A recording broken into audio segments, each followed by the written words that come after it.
प्रभु की स्तुति करते हैं। आज के वचन का टॉपिक है प्रतिदिन के काम। प्रतिदिन के काम। तो आप कहेंगे अरे प्रतिदिन के काम क्या है, सुबह नाश्ता बनाओ, दोपहर में खाना बनाओ, रात में खाना बनाओ है ना, प्रतिदिन के काम नहीं। लेकिन आज हम बात कर रहे हैं आत्मिक जीवन में बढ़ोतरी के प्रतिदिन के काम। तो हम पहला वचन देखेंगे जो हमारा की वर्ड्स है, और वो है फिलिपियों 2:12। प्रतिदिन के काम क्या हैं। यहाँ पे हम विशेष एक पार्ट है, उस पर हम फोकस करेंगे, लेकिन हम पूरा वचन पढ़ते हैं। सो हे मेरे प्यारो, फिलिपियों 2:12। सो हे मेरे प्यारो, जिस प्रकार तुम सदा से आज्ञा मानते आए हो, वैसे ही अब भी ना केवल मेरे साथ रहते हुए, पर विशेष करके अब मेरे दूर रहने पर भी डरते और कांपते हुए अपने अपने उद्धार का कार्य पूरा करते जाओ। हालेलुया। बोलिए, डरते और कांपते हुए अपने अपने उद्धार का कार्य पूरा करते जाओ। ये इंस्ट्रक्शन है, ये हर एक को दी हुई एक आज्ञा है कि हर एक जन जिसने उद्धार पाया है, हर एक जन जिसने यीशु मसीह को अपने दिल में बुलाया है, हर एक जन जिसने अपने पापों की क्षमा मांगी है, हर एक जन जिसने बपतिस्मा लिया है, अब वहाँ पे वो फुल स्टॉप नहीं लगा रहा। उसे अब हर रोज़ डरते और कांपते हुए। डरना और कांपना क्यों है? डरना कांपना क्यों है? डरना कांपना है वो जो राजाओं का राजा, प्रभुओं का प्रभु, जो सिंहासन पर विराजमान है, वो दुखी ना हो जाए, उसको आदर मान देना है। हमारा जीवन नित्य उसके सामने रहता है प्रियो। वो अल्फा और ओमेगा है, वो सर्वव्यापी, सर्वज्ञानी और सर्व शक्तिमान परमेश्वर है। हम छुप नहीं सकते उससे। हम कोई भी गलत काम करके हम अपने को तो धोखा दे सकते हैं, हम प्रभु को धोखा नहीं दे सकते। भजन संहिता में लिखा है, अगर मैं अधोलोक में भी जाऊं तो भी तू वहाँ है, अगर मैं तूफानों पे जाऊं तो भी तू वहाँ है, तू कहीं हर जगह में जाऊं तो वहाँ पर है। तो इसलिए हम कोई गलत काम कर नहीं सकते। इसलिए डरते और कांपते हुए कि वो प्रभु, ये बात जानते हुए कि वो प्रभु सिंहासनों पर विराजमान है, हम क्या करें? अपने अपने उद्धार का कार्य पूरा करते जाएं। अब आप कहेंगे उद्धार का कार्य क्या है? तो आज हम यही बताने वाले हैं कि उद्धार का क्या कार्य है। क्या पहली बात हम देखेंगे, उद्धार का कार्य क्या है। पहली बात है हर रोज़ है ना, ऊपर लिख लीजिए, उद्धार का कार्य जो हमें रोज़ करना है, उद्धार का कार्य जो हमें रोज़ पूरा करना है। पहली बात, हमें अपने आंतरिक मनुष्य को हमें नया बनाना है। पढ़ रहे हम 2 कुरिन्थियों 4:16। इसलिए हम हियाव नहीं छोड़ते, यद्यपि हमारा बाहरी मनुष्यत्व नाश होता जाता है, तो भी हमारा भीतरी मनुष्यत्व दिन प्रतिदिन नया होता जाता है। हालेलुया। बाहरी मनुष्यत्व तो क्या हो रहा है? नाश हो रहा है। नाश हो रहा है इन अ सेंस, हमारी जो शरीर, देखो कहते हैं beauty is a skin deep. Beauty is a skin deep मतलब क्या? कि सिर्फ अगर खाल उतार दें तो सारे के सारे वैसे ही हैं, है ना। एक जगह मैं देख रही थी, एक कब्र में वो पड़ी है, क्या कहते हैं उनको, स्केलेटन्स पड़े हुए हैं, ढांचा, क्योंकि मांस वास तो गल वल गया है। तो एक ढांचा कह रहा है, अरे मैं बहुत बहुत फेमस था, बहुत लोकप्रिय था, सब मेरे को जानते थे। ढांचा है, ढांचा दूसरा कह रहा, अरे मैं ना बहुत पैसे वाला था, बहुत पैसा था मेरे पास। एक और ढांचा पड़ा तीसरा, वो कह रहा मैं बहुत सुंदर था। कुछ फर्क पड़ रहा है? नहीं पड़ रहा है। वैसे ही बाइबल बताती है कि हमको अपने अंदर के मनुष्य पे काम करना है। बाहरी मनुष्य जो हम दिख रहा है हमको, हमारी शक्ल सूरत, हमारा रंग, हमारे हाइट, तो लोग आजकल क्या कर रहे हैं, बाहर की जो हमारा मनुष्यत्व है उस पर बहुत ध्यान लगा रहे हैं। आज दुनिया में यही हो रहा है। लेकिन प्रभु कहता है कि तुम अपने अंदर के मनुष्यत्व को मजबूत करो। जो औरतें बहुत खूबसूरत हैं, बहुत सुंदर हैं, बहुत लटकन पटकन पहनती रहती हैं, बहुत ज्वेलरी घर में भी पहनती रहती हैं, लेकिन जब मुंह खोलती हैं तो ऐसी बातें बोलती हैं कि उनके पति परेशान। ऐसी ऐसी कड़वी कड़वी बातें, अपने घर को तोड़ती हैं, फोड़ती हैं, किसी का बड़े छोटे का लिहाज नहीं करती हैं, अपने घर को नरक बना के रखा है, लेकिन हैं बहुत खूबसूरत, हैं बहुत ज्वेलरी से भरी हुई। तो ऐसी लेडीज को प्रभु क्या कहता है, बात पता है वचन में क्या लिखा है? नथ पहनी हुई सुवर्णी। बाइबल इतनी, माय गुडनेस, हर्ष है।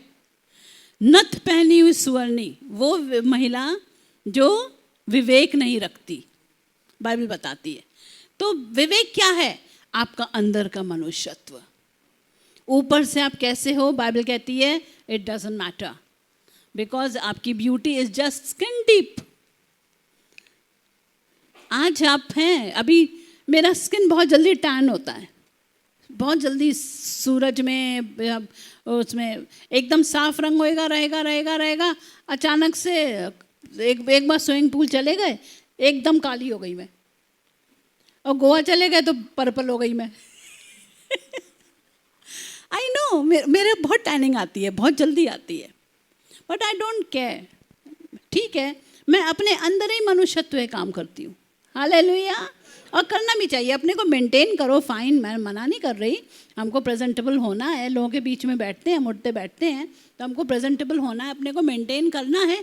लेकिन उसी के पीछे पूरा पैसा लगा देना वो गलत है, उसी के पीछे पूरा समय लगा देना वो गलत है, उसी के पीछे पूरा इमोशन लगा देना वो गलत है। आप समझ रहे हैं? तो इसीलिए प्रभु कहता है हम हियाव नहीं छोड़ते, यद्यपि हमारा भारी मनुष्यत्व नाश होता जाता है। दर उम्र हम कमज़ोर पड़ते जाते हैं। अभी मेरे पास बहुत सुंदर एक कहते हैं फ़ोटो है। ये फ़ोटो अगर पता नहीं आप लोगों को दिख रही होगी कि नहीं दिख रही होगी, ये हमारे रिसेप्शन की फ़ोटो है। कितने सुंदर थे पास्टर जी, दिख रही है?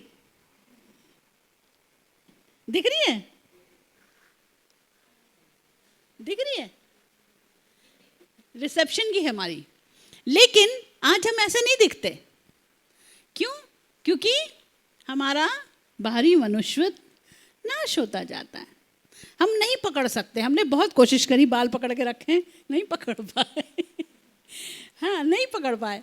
कहने का मतलब क्या है कि हमें अपने ऊपर काम, अंदर काम करना है। ऊपर से हम कितना कर लेंगे, हम मेंटेनेंस कर सकते हैं, फाइन, एक्सरसाइजेज ज़रूरी हैं, बहुत अच्छी बात है सब कुछ, लेकिन प्रभु कहता है हम अंदर से चोरी ना करें, हम अंदर से गाली ना बकें, हम अंदर से कड़वाहट ना रखें, हम अंदर से जलन ना रखें, हम अंदर से लालच ना करें, हम अंदर से किसी के विरोध में बदले की भावना ना रखें, हम अंदर से हमारा आंतरिक मनुष्यत्व नया होता जाए, हमारी आदतें, बुरी आदतें हम उनको छोड़ते जाएं।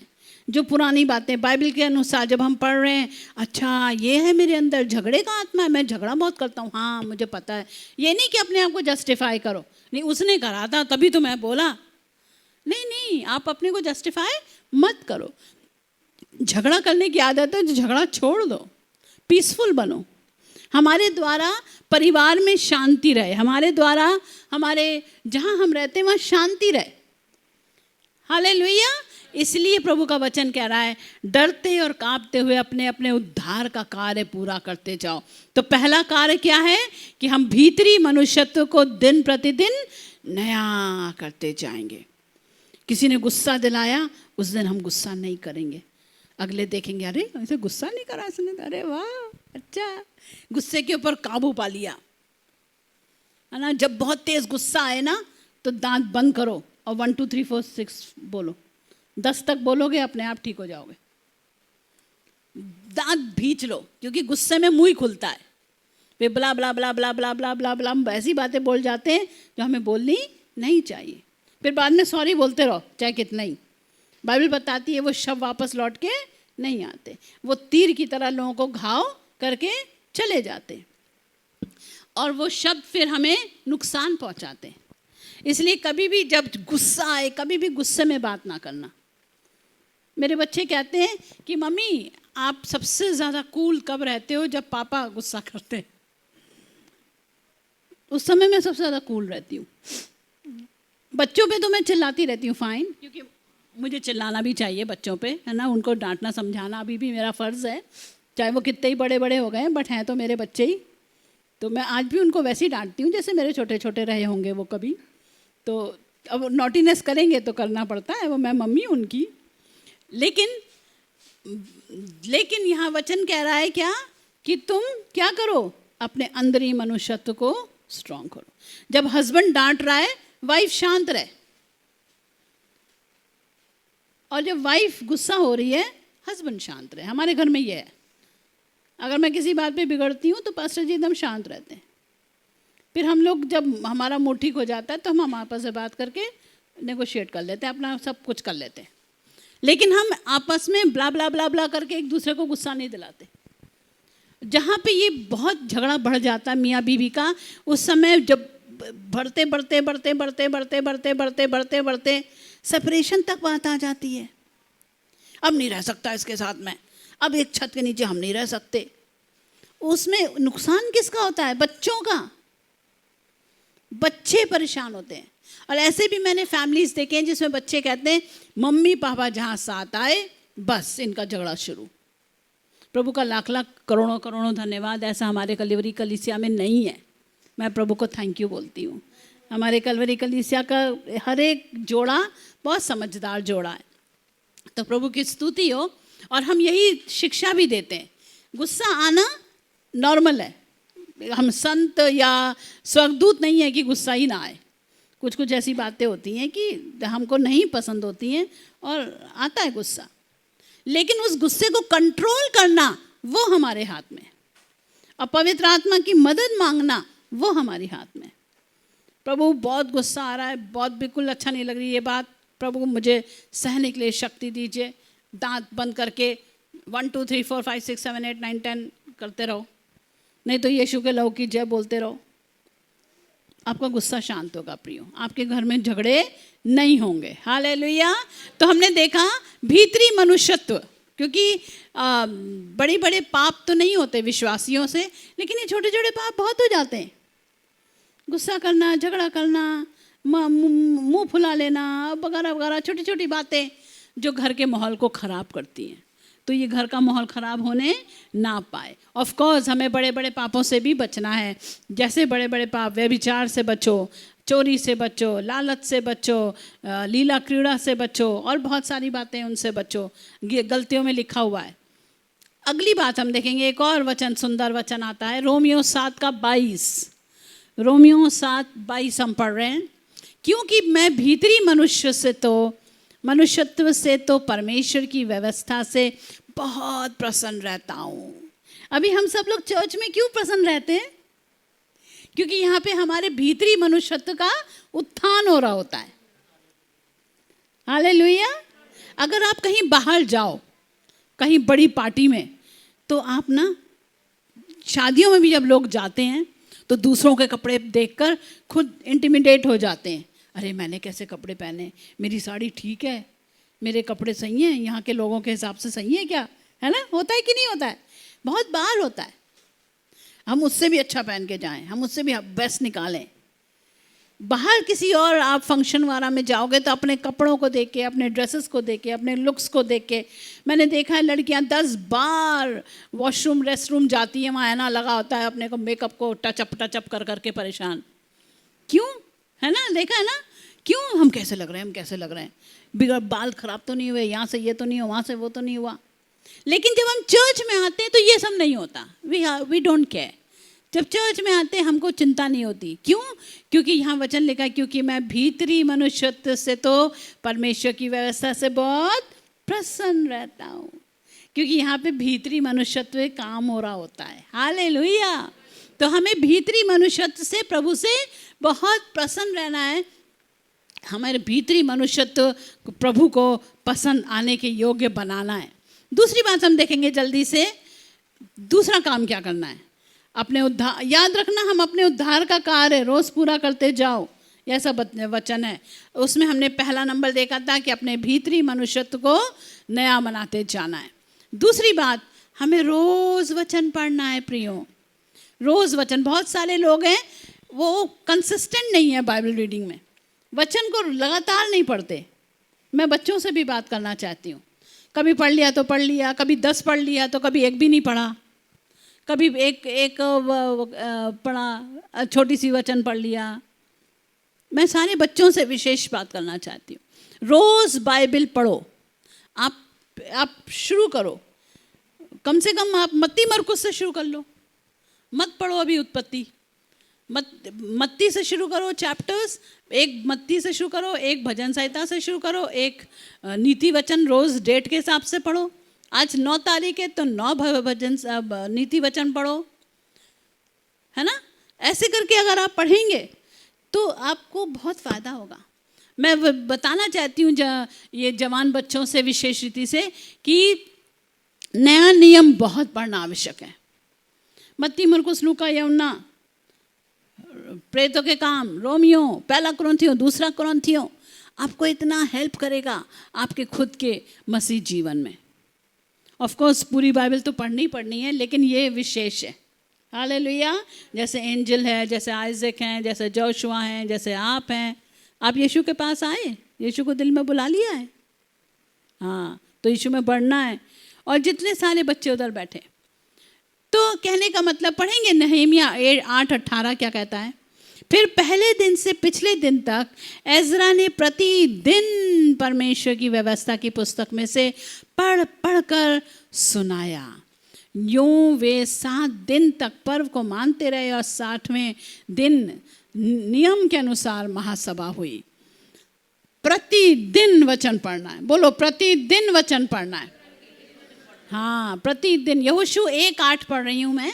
व्यवस्था की ये पुस्तक तेरे चित्त से कभी उतरने ना पाए, इसी में दिन रात ध्यान दिए रहना, इसलिए कि जो कुछ उसमें लिखा है उसके अनुसार करने की तू चौकसी करे, क्योंकि ऐसा ही करने से तेरे सब काम सफल होंगे और तू प्रभावशाली होगा। हालेलुया। अभी जीवन के इतने सारे चैलेंजेस हैं, हर रोज़ इतने चैलेंजेस, इतने कभी अपने अधिकारियों से बात करने के लिए जाना पड़ता है, कुछ कहने के लिए, तो उससे पहले वचन पढ़ के जाओ, ढेर सारा, खूब सारी दुआ करके जाओ, खूब सारा वचन पढ़ो। हालेलुया। एग्ज़ाम लगा हुआ है, खूब सारा वचन पढ़ के जाओ। ऑफ कोर्स हर रोज़ पढ़ना है, हर रोज़, और नियमित पढ़ना है। ये नहीं कि हिट एंड मिस। आप समझते हैं हिट एंड मिस क्या होता है? बाइबल ली, ऐसे ली, प्रभु क्या कह रहा है, तो क्या कह रहा है, खड़ा। ऐसे करते हैं बहुत सारे लोग। थोड़ा सा पढ़ा इसमें से, बस बला टाली, अपना ड्यूटी पूरी करी, निकलो। नहीं नहीं नहीं नहीं, आप उसको जैसे मैंने बताया शुरुआत से पढ़ना शुरू करो। मत्ती मरकुस लूका यूहन्ना शुरू करो। हालेलुया। एक चैप्टर लेके एक कर सकते हो, एक करो, 2 कर सकते हो, 2 करो। भजन संहिता का 1 चैप्टर पढ़ो, 119 वो भी पढ़ो, सब पढ़ो। बड़े बड़े चैप्टर्स लेके डर मत जाओ, बाप रे ये तो इतना लंबा है। भजन संहिता का 117 वो पढ़ लेंगे। वो कैसा है? सबसे छोटा वो पढ़ लेंगे। नहीं, ऐसा नहीं। हमको प्रभु का वचन लगातार पढ़ना है। हालेलुया। एक और वचन, भजन संहिता 1:2, परंतु वो तो यहोवा की व्यवस्था से प्रसन्न रहता है और उसकी व्यवस्था पर रात दिन ध्यान करता रहता है। अभी पिछले दिनों में मैंने एक एक्टिविटी लेडीज़ मीटिंग में करी थी। वचन को मैंने जैसे पॉपुलर वचन होते हैं बाइबल के मेमोरी वर्सेस, उसको मैं 2 मैंने फिल इन द ब्लैंक्स डाले थे। और हमने फिर कर रहे थे, हमने आ जाओ इसको कंप्लीट करो, दो फिल इन द ब्लैंक्स थे उसमें। तो बहुत सारे भाई बहनों ने करा, बहुत सारी बहनें नहीं कर पाई। क्यों? क्योंकि वचन पढ़ती नहीं है, इसलिए उन्हें याद नहीं है। अब बहुत ही नॉमिनल वचन थे वो। आप भी ऐसा करो, बहुत सारे मेमोरी वर्सेस हैं या बहुत सारे ऐसे वचन हैं जो दिल को बहुत आराम देते हैं, लर्न करो, उन्हें याद करो। हालेलुया। ये जो जो हथियार तेरे हानि के लिए बनाए जाए उनमें से कोई सफल ना होगा। हालेलुया, ओ हालेलुया। बहुत सुंदर वचन है। ओ प्रभु कहता है मैं तेरे साथ हूँ, मैं तुझे कभी ना छोड़ूंगा ना कभी त्यागूंगा। तू मुझे पुकार और मैं तेरी सुनकर तुझे बड़ी बड़ी और कठिन बातों को बताऊंगा जिन्हें तू अभी नहीं समझता। ऐसे बहुत सारे वचन हैं, इनको याद कर लीजिए प्रियो। वो कब याद करेंगे? जब आप बाइबल पढ़ाएंगे रेगुलरली। तीसरी बात, हम अपना उद्धार का कार्य कैसे पूरा करें? रोज प्रार्थना करके। कैसे? रोज प्रार्थना करें। अभी एक बात और इसमें आती है कि हमें पवित्र आत्मा से भर के प्रार्थना करना है, प्रभु से बात करना है। छोटे बच्चे से लेके बड़े लोग तक सब कर सकते हैं ये काम। ये नहीं कि हाँ नानी दादी लोग ही करेंगे सिर्फ, या बड़ी बड़ी आंटी करेंगे सिर्फ, जिनके बाल सफ़ेद हो गए वही करो दुआ ऐसा नहीं है, सबको दुआ करनी है। हालेलुया, यस, सबको दुआ करनी है। पढ़ेंगे भजन संहिता 86 का 3। यह दाऊद है, क्या कहता है? हे प्रभु मुझ पर अनुग्रह कर, क्योंकि मैं तुझी को लगातार पुकारता रहता हूँ। अभी लगातार कैसे पुकारते हैं? अभी एक बात मैंने देखी है, अभी पिछले दिनों में मेरे संज्ञान में आई ये बात कि बहुत सारे लोगों को दुआ करनी नहीं आती। Like situation prayer. अभी जाते जाते किसी का कार का टायर पंचर हो गया। अभी उस समय कहाँ विश्वासी लोग थे, वो लोग, उनमें से एक ने कहा चलो दुआ करो कि हेल्प मिल जाए कोई कुछ। प्रभु अब सिचुएशन है, टायर पंचर हो चुका है, रात का वक्त है, तो उस समय क्या दुआ करनी चाहिए? एक जन से दुआ करने को कहा, वो तो शुरू हो गए। हे हमारे परमेश्वर पिता, आज हम धन्यवाद देते हैं। ये वाली प्रेयर वहाँ लागू होती है? बताओ। हम धन्यवाद देते हैं प्रभु, तूने हमें बचाया, उद्धार दिया। लागू होती है प्रेयर? अरे वो सिचुएशन प्रेयर है। अरे प्रभु हम यहाँ फंस गए हैं, प्रभु जी जल्दी किसी का इंतजाम कर, हमारा पंचर यहाँ ठीक हो जाए प्रभु जी। ये वाली दुआ चाहिए वहाँ पर। आप समझ रहे हैं मेरी बात की नहीं समझ रहे हैं? यस। तो दुआ भी अलग अलग प्रकार की होती है। एक तो आपकी पर्सनल प्रेयर है, और नित्य प्रार्थना करना मतलब सिचुएशनल प्रेयर। आप कौन सी समस्या में फंसे हैं? जैसे अभी बारिश बहुत हो रही है, तो सिस्टर ने कहा प्रभु हमें चर्च जाना है, बारिश रोक दे, हमें दुकान लगानी है अपनी। उस व्यक्ति को बताएंगे, उसे नहीं आएगी करनी, वो अपनी वो ही घिसी पिटी दुआ करेंगे जो उन्होंने सीखी हुई है। तो ऐसा नहीं। तो हमें दुआ मतलब प्रभु से बात करना। बहुत सारे बच्चों को दुआ करनी नहीं आती, ऐसे बहुत सारे बड़े बुजुर्ग हैं उनको भी नहीं आती। तुम कर दो ना प्लीज़, तुम कर दो ना प्लीज़, ऐसे करते हैं। तुम कर दो ना दुआ, नहीं तुम कर दो प्लीज़, तुम कर दो। अरे भैया तुम ही करो ना, तुम करो। नहीं आती उन्हें दुआ करनी। दुआ करना सीखें, सिंपल बात है। दुआ करना कोई रॉकेट साइंस नहीं है। दुआ करने का मतलब प्रभु से बात करना, अपनी दिल प्रभु के सामने खोलना। इसीलिए तो हमने हेल्प करने के लिए आपको 12 प्रोजेक्ट्स का पेपर दिया हुआ है, उसकी हेल्प से दुआ करना। सबसे पहले आप चर्च के लिए दुआ करेंगे, जब आप अपने पर्सनल प्रेयर में करेंगे। अब ये नहीं कि वहाँ पे पंचर लगा के लिए रुके हुए हैं, वहाँ कर रहे हैं प्रोजेक्ट की प्रेयर वहाँ वो नहीं चलेगी। आप जब घर में बैठेंगे अपने डिवोशन टाइम में, तब आप प्रोजेक्ट के लिए प्रेयर करेंगे। फिर आप अपनी सिचुएशंस के लिए प्रेयर करेंगे, अपने घर के सदस्यों के लिए प्रेयर करेंगे। किसी को एडमिशन चाहिए, घर के किसी व्यक्ति को कुछ चाहिए, कोई बीमार पड़ा है तो कोई कुछ है, तो घर के हर एक सदस्य की ज़रूरत के अनुसार उनके लिए दुआ करिए। आप समझ रहे हैं? इसलिए हर एक जन को दुआ करना है। अगर आप रोज़ दुआ नहीं करते हैं तो इसका मतलब आप प्रभु से आपकी बातचीत नहीं हुई उस दिन। कोई बच्चा है जो मम्मी पापा से बिना बात करे सारा दिन रह सकता है? नहीं है ना कोई। अगर मम्मी बात ही ना करे, मुंह फेर ले, पापा बात ना करे, मुंह फेरे, बच्चा पूछे मैं क्या हुआ, गुस्सा क्यों हो, बात क्यों नहीं कर रहे? नहीं कर तो रहे, कुछ गुस्सा वसा नहीं है, ठीक है ठीक है, नहीं नहीं कुछ तो है, नॉर्मल नहीं हो तुम, नॉर्मल नहीं हो। बच्चों को समझ जाता है मम्मी पापा जब रूठे होते।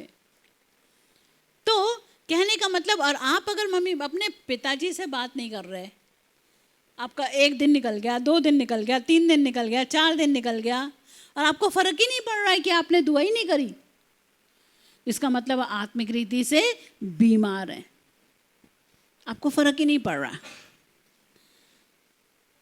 प्रभु का वचन क्या कहता है? भजन संहिता 42 पढ़ के देखें जरा, क्या कह रहा है भजन संहिता 42?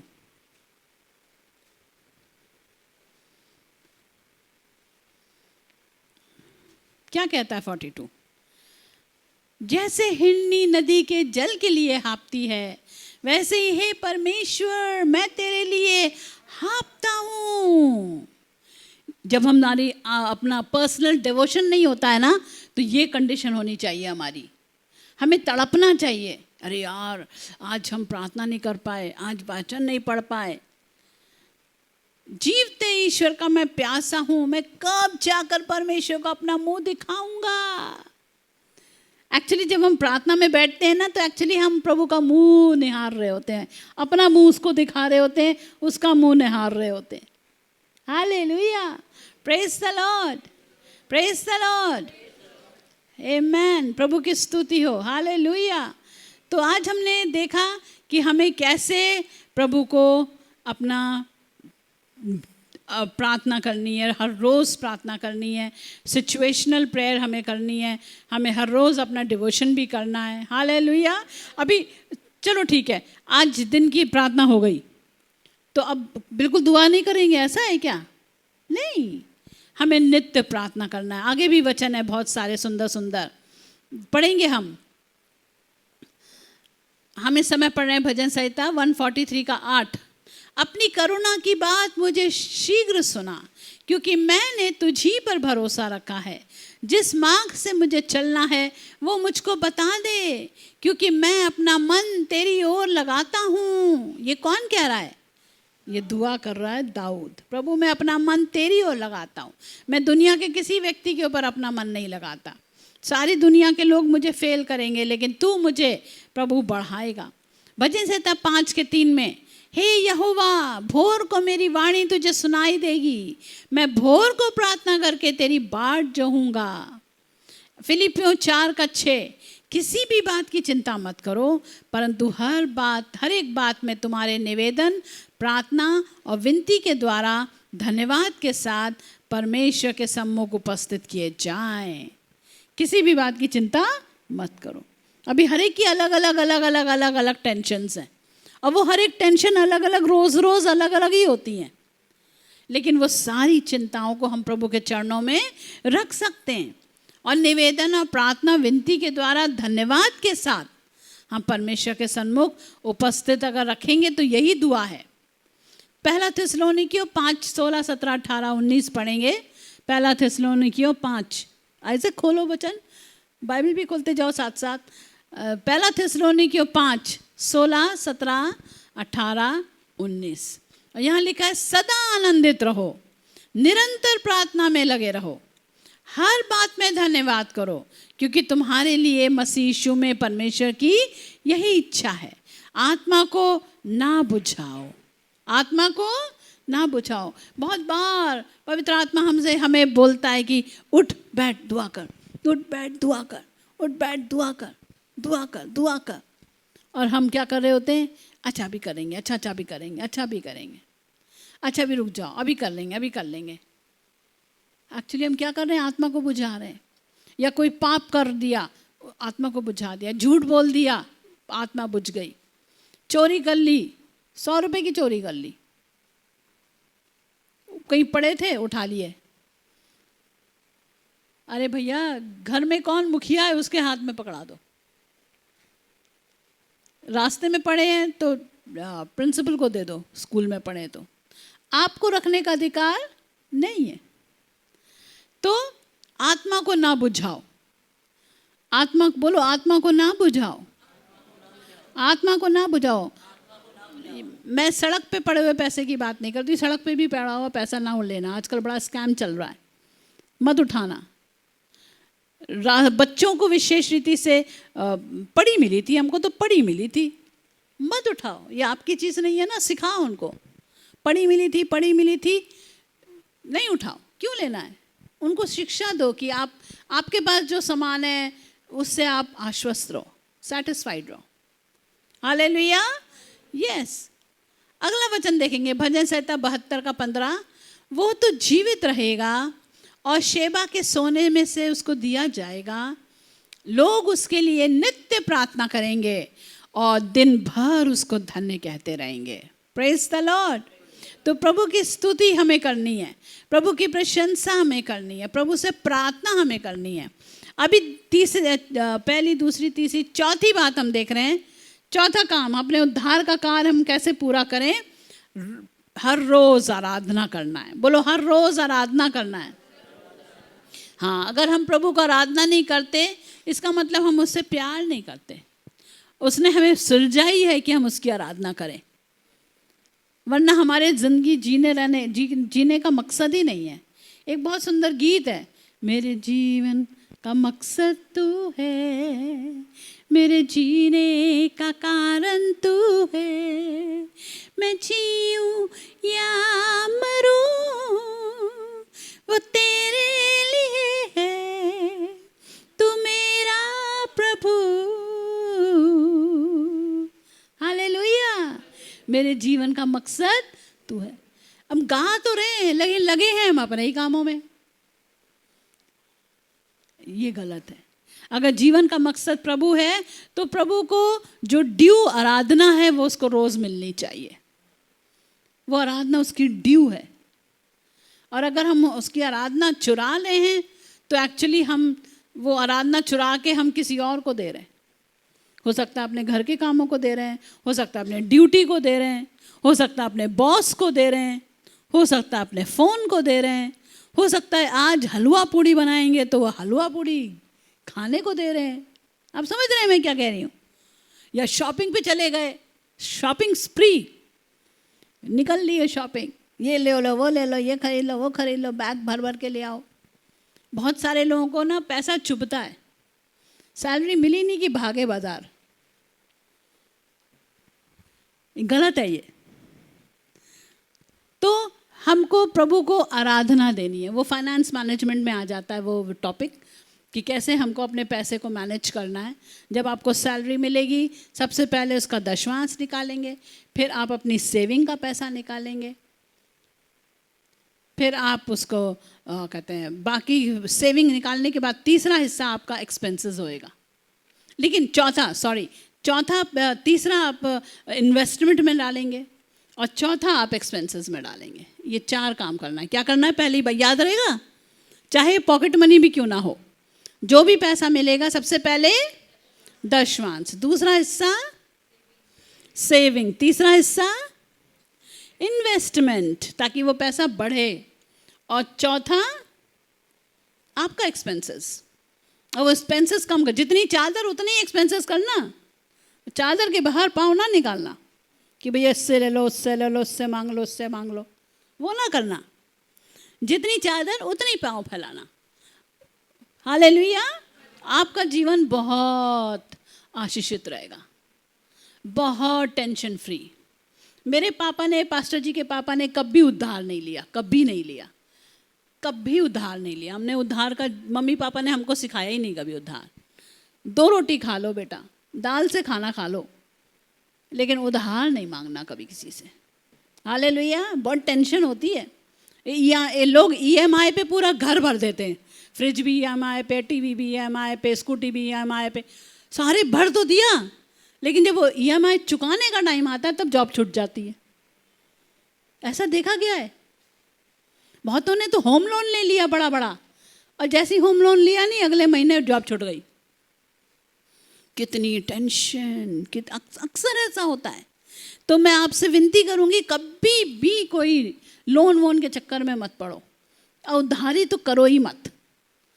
घर में नहीं है ना दाल, एक पर्टिकुलर प्रकार की मखनी दाल बनाने का मन कर रहा है, मक्खन की दाल वाली है नहीं, तो चलो किसी से मांग ला एक कटोरी, ना मत करना, मत खाओ दाल मखनी, अरहर की खा लो।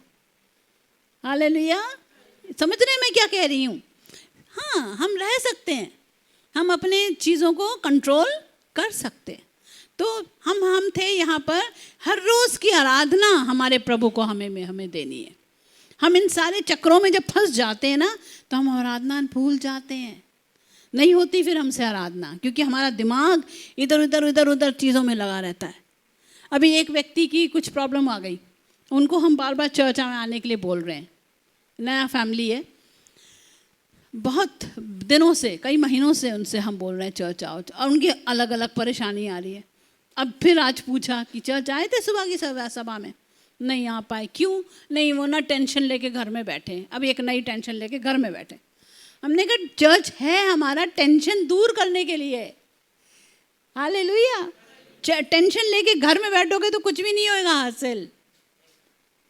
जब टेंशन हो तो ज़्यादा ही चर्च में आना है आपको, क्योंकि फिर प्रभु इंटरवीन करता है और प्रभु आपकी टेंशन को हटाने का निवारण करता है, समाधान करता है, रूट कॉज ही हटा देता है प्रभु। हालेलुया। तो हर रोज़ मैं, हर एक बच्चा यहाँ जो बैठा हुआ है, जो मेरे को सुन रहा है, हर रोज़ प्रभु को 1000 स्तुति चढ़ाएं, हर रोज़ प्रभु को 1000 स्तुति चढ़ाएं। हमने अपने चर्च में इंट्रोड्यूस कराया 1000 स्तुति, और हम कहते हैं 1000 स्तुति कहीं अलग से बाहर से कोई नहीं लाए हैं, हम बाइबल से ही ली हुई है वो 1000 स्तुति भेंट। और जब हर एक बच्चा, हर एक बुजुर्ग, हर एक पुरुष, हर एक महिला जब अपने 1000 स्तुति प्रभु को चढ़ा के अपना दिन शुरू करते हैं, वाओ क्या जय मिलती है, जय। मैं जानती हूँ। Hallelujah. I make a point कि मैं हर रोज़ अपने 1000 स्तुति भेंट पढ़ूँ, और मैं अपने बच्चों से भी पढ़वाऊँ। पास्टर जी भी हम लोग कई बार पढ़ जाते हैं, सिर्फ पढ़ते नहीं हैं, we are actually praising him from the bottom of our heart. अपने दिल की गहराई से उसको आराधना दो। अभी आजकल तो बहुत आसान हो गया है, ऑडियो है, आप अपनी एक्सरसाइज करते रहो और वो ऑडियो चलाओ। मैं अपनी वॉकिंग करती हूँ और वो ऑडियो चलाती हूँ, और ऑडियो में 1000 स्तुति भेंट, और जब स्तुति होती है मैं अपने दोनों हाथ ऊपर उठा के स्तुति करती हूँ।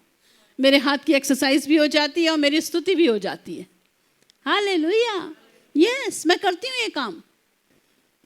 मैं पूरा 1 घंटा का 1000 स्तुति भेंट प्रभु को चढ़ा के और अपनी प्रार्थनाएं करके प्रभु को मैं खुश हो जाती हूँ।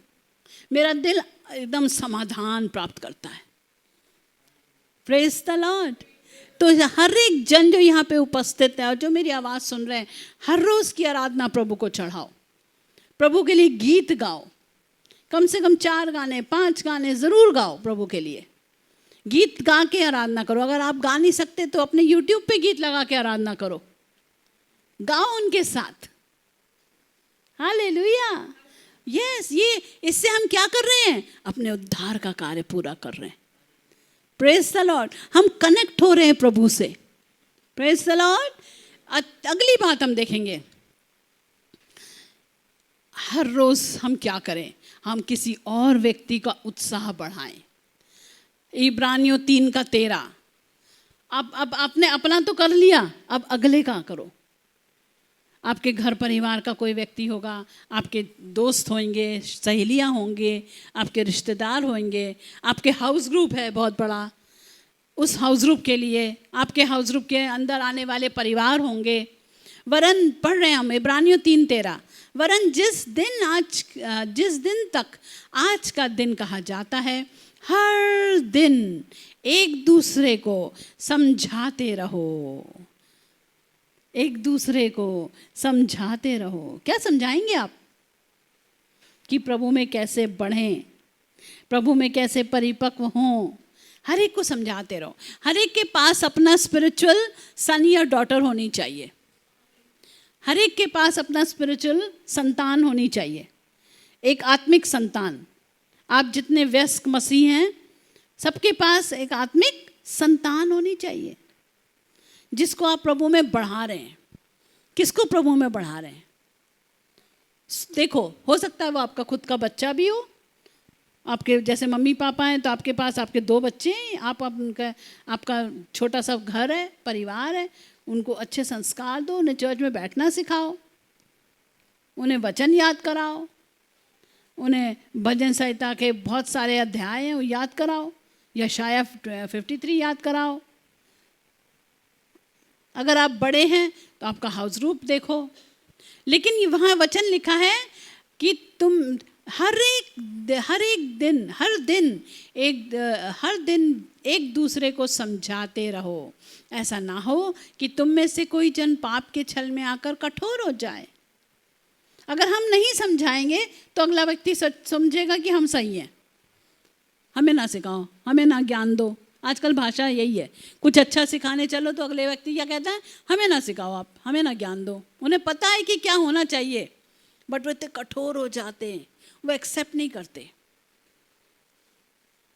तो हमें क्या करना है, ऐसे नौबत ना आए इसलिए पहले से प्रभु की बातें बच्चों को सिखाएं।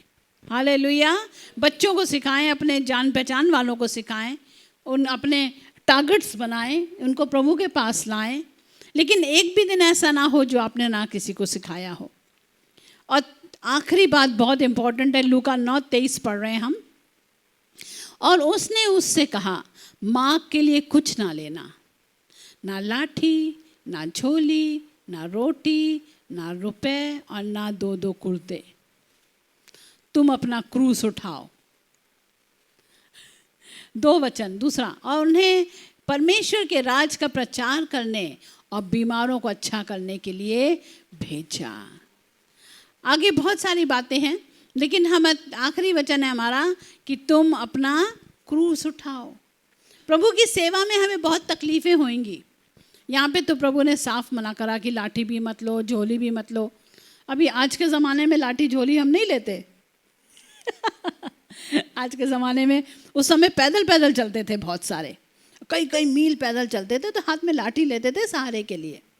इसलिए नहीं कि वो बुज़ुर्ग हैं, बट सहारे के लिए। क्योंकि सोचो, यहाँ से आपको जाना है फरीदाबाद, या जाना है आपको बहादुरगढ़, या पैदल चल के जाना गुड़गांव, फिर इतना चलना, बहुत चलते थे लोग। माँ के लिए कुछ ना लेना, ना तो लाठी, ना झोली, ना रोटी, ना रुपए और ना 2 कुर्ते। और जिस किसी के घर में तुम उतरो वहीं रहो, वहीं से विदा हो। जो कोई तुम्हें ग्रहण ना करेगा उस नगर से निकलते हुए अपने पाँव की धूली झाड़ लो और उन पर, ताकि उन पर गवाही हो। सो वे निकलकर गांव गांव सो समाचार सुनाते और हर कहीं लोगों को चंगा करते हुए फिरे। ये थे प्रभु के दास दासी, चेले। Hallelujah, praise the Lord. तो हमें क्या करना है, प्रभु की सेवा में क्रूस उठाना है। प्रभु की सेवा में हमें क्रूस उठाना है, अपना क्रूस। अब आपका क्रूस डिफरेंट हो सकता है आप दूर से आ रहे हैं, हो सकता है आप ऐसी जगह से आ रहे हैं। अब जैसे आजकल संगम विहार में बहुत पानी भरा है, अब बहुत पानी भरा है, कैसे आए, बहुत पानी भरा कैसे आए। लेकिन आज ही गवाही आई कि सिस्टर ने दुआ करी सैटरडे को, फ्राइडे की नाइट की, प्रभु इतनी बारिश हुई है, सारा दिन इतना पानी भरा है। उनके खुद के हस्बैंड भी मोटरसाइकिल से आते आते गिर गए, बट प्रभु का धन्यवाद चोट नहीं लगी। लेकिन वो कह रही, प्रभु मुझे अगले दिन तो लेडीज़ मीटिंग में जानी है, इतना पानी भरा है, मैं कैसे जाऊं। प्रभु पानी सुखा दे, तूने प्रभु लाल समुद्र सुखा दिया, प्रभु पानी सुखा दे। और सच में बोली, सुबह जब मैं आई तो सारे रास्ते सूखे।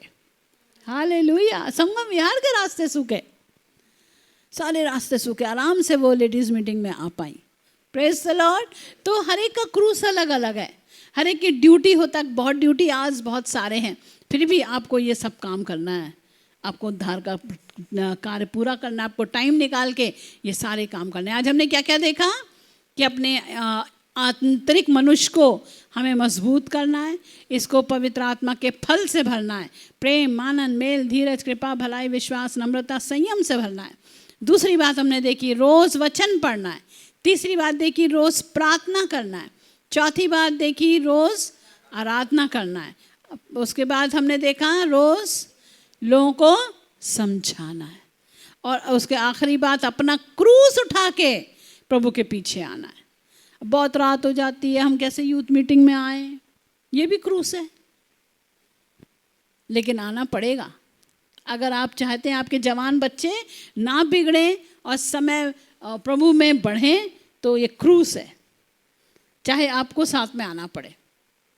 लेकिन आपको क्या देखना पड़ेगा अगले 2 साल में, अगर आप प्रभु के पास नहीं लाएंगे ना आपके बच्चों को, तो शैतान आपके बच्चों को चुरा लेगा।